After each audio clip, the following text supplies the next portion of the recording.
జ్యోతిషాస్త్రరీత్యా ద్వాదశ రాశుల్లో రెండవ రాశి అయినటువంటి వృషభ రాశి మిత్రులారా, 2026 ఆగస్టు మీకు శుభాశుభ ఫలితాలు ఎలా ఉన్నాయనంటే, శుక్రుడు కన్యా రాశిలో, కుజుడు మిథున రాశిలో, బుధుడు కర్కాటక రాశిలో, రాహుకేతు నక్షత్ర మార్పులో ఉన్నారు. వృషభ రాశి వారికి నెల శుభాశుభ ఫలితాల్లో స్థిరమైన అభివృద్ధి, ఓర్పుకు ప్రతిఫలం కూడా చెప్పచ్చు. చాలా కాలంగా నిలిచిపోయిన పనులు క్రమంగా పూర్తి అవుతాయి. ఉద్యోగ వ్యాపారంలో సమతుల్యత పాటిస్తే విజయాలు సాధిస్తారు. తొందరపడి నిర్ణయాలు తీసుకోవడం కంటే అనుభవజ్ఞుల సలహా తెచ్చుకొని చేయండి. ఈ నెల సర్వీస్ సెక్టర్ వారికి IT, software, banking, medical, Vidya, hospitality, pharma, retail రంగంలో పనిచేసిన వారికి అభివృద్ధి కనబడుతుంది. విదేశీ కంపెనీతో పనిచేసే వారికి కొత్త ప్రాజెక్టులు, ప్రశంసలు వచ్చే అవకాశాలు బాగున్నాయి.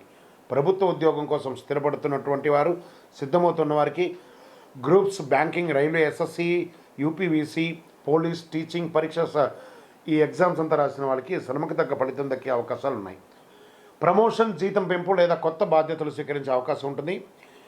ప్రైవేటు ఉద్యోగస్తులకి కొత్త బాధ్యతలు వస్తాయి. మీ పనితీరు ఉన్నతాధికారుల దగ్గర కాస్త చర్చనీయాంశంగా మారే అవకాశాలు ఉన్నాయి. వ్యాపారస్తులకి పార్ట్నర్షిప్ వ్యాపారం పారదర్శకత తప్పనిసరి.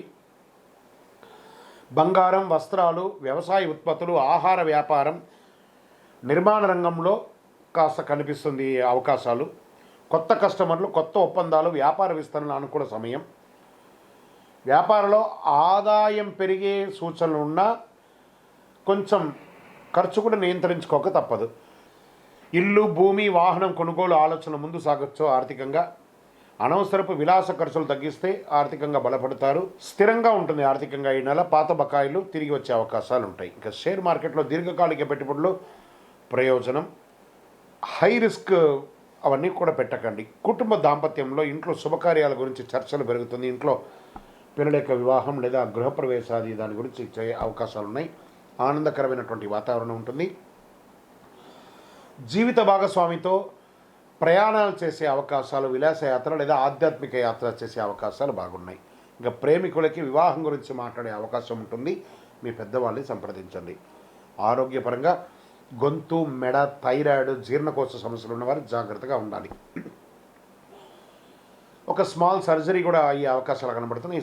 జాగ్రత్త. సమయానికి ఆహారం, నడక, యోగా, ఆరోగ్యం లాంటిది మంచిది. విద్యార్థులు పోటీ పరీక్షలో, విదేశీ విద్య, టెక్నికల్ కోర్సులో సిద్ధమవుతున్న వారికి ఇది ఒక మంచి సమయం. రైతులకి వ్యవసాయంలో సరైన ప్రణాళికతో ముందుకు వెళితే మంచి ఫలితాలు ఉంటాయి. ప్రభుత్వం నుంచి సబ్సిడీ లాంటిది పొందే అవకాశాలు బాగా ఉన్నాయి. పంట సంరక్షణ నిర్లక్ష్యం చేయకండి. సినిమా, టీవీ, సంగీత, నాట్య, సోషల్ మీడియా, యూట్యూబ్ రంగం ఉన్న వారికి కొత్త అవకాశాలు వస్తున్నాయి. ప్రముఖ వ్యక్తులతో పరిచయాలు పెరిగి మీ యొక్క జీవితాన్ని ముందుకు తీసుకెళ్లే అవకాశాలు ఉన్నాయి. రాజకీయ నాయకులు, పార్టీలో బాధ్యతలు పెరిగే అవకాశాలు ఉన్నాయి. ప్రజల ఆదరణ పెరుగుతుంది. ప్రజల సమస్యల పట్ల స్పందిస్తే మీకు మంచి భవిష్యత్తు ఉంటుంది. విదేశీ ఉద్యోగం, వీసా, ఉన్నత విద్య, ఇమిగ్రేషన్ సంబంధించి పురోగతి కొంచెం ఆలస్యమైన పనులు పూర్తయ్యే అవకాశం ఉంటుంది.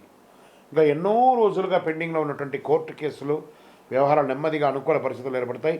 భూమి, ఇల్లు కొనుగోలు, అమ్మకాలు లేదా భార్యాభర్తల మధ్య విడాకుల వరకు వెళ్ళినవన్నీ కూడా కూర్చొని మాట్లాడి సెటిల్ చేసుకోండి.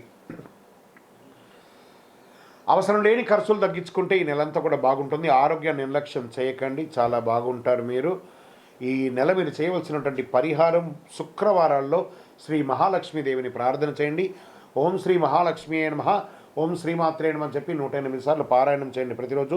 గోమాతకు పచ్చగడ్డి లేదా అరటి పండ్లు సమర్పించండి. శుక్రవారం నెయ్యి దీపం వెలిగించండి. శ్రీసూక్త పారాయణం చేయండి. బియ్యము, పాలు, తెల్లని వస్త్రాలు ఇవన్నీ కూడా దానంగా ఇవ్వండి. తెలుపు లేదా ఆకుపచ్చ రంగు ఈ నెలంతా కూడా వాడండి. 6 మరియు 2 అనే ఒక నంబర్ని ఎక్కువ వాడండి. సోమవారం, శుక్రవారం మీకు చాలా కలిసి వస్తుంది. ఇంకనూ మీ వయస్సు ఎంత ఉందో అన్ని దీపాలను వెలిగించండి. ఇంకనూ అద్భుతమైనటువంటి ఫలితాలు పొందడానికి ఒక 48 రోజులు పూజ చేసి, చండీ సుదర్శన యాగం చేసి, సుబ్రహ్మణ్య భుజంగం పారాయణం చేసి, కరుంగాళిమాల మీకు అందివ్వడానికి సిద్ధంగా ఉంది. కావలసిన వారు మీ యొక్క వ్యక్తిగత జాతకంతో పాటు ఇది పొందడానికి కనబడుతున్నటువంటి నెంబర్కి టెక్స్ట్ చేయండి. మీ పేరు, date of birth, time of birth, place of birth, మా అడ్మిన్స్ మీకు రిప్లై ఇస్తారు, విజయోస్తు. మేము చెప్పే ఈ జాతకం గోచార గ్రహస్థితులను దృష్టిలో పెట్టుకొని యూనివర్సల్గా చెప్పడం జరుగుతుంది. అది మీ వ్యక్తిగత జాతకానికి ఒక 30% మాత్రమే వర్తిస్తుంది. మీ యొక్క వ్యక్తిగత జాతకం తెలుసుకోవడానికి మీ పరిసర ప్రాంతాల్లో ఉన్నటువంటి గురువుని సంప్రదించి తెలుసుకోండి. లేదా మా ద్వారా జాతకం తెలుసుకోవాలి అని అనుకుంటున్నారా? కనబడుతున్నటువంటి డిస్ప్లేలో కనబడుతున్నటువంటి ఈ యొక్క నంబర్కి మీ పేరు, date of birth, time of birth, place of birth WhatsApp చేయండి. మా అడ్మిన్స్ మీకు రిప్లై ఇస్తారు.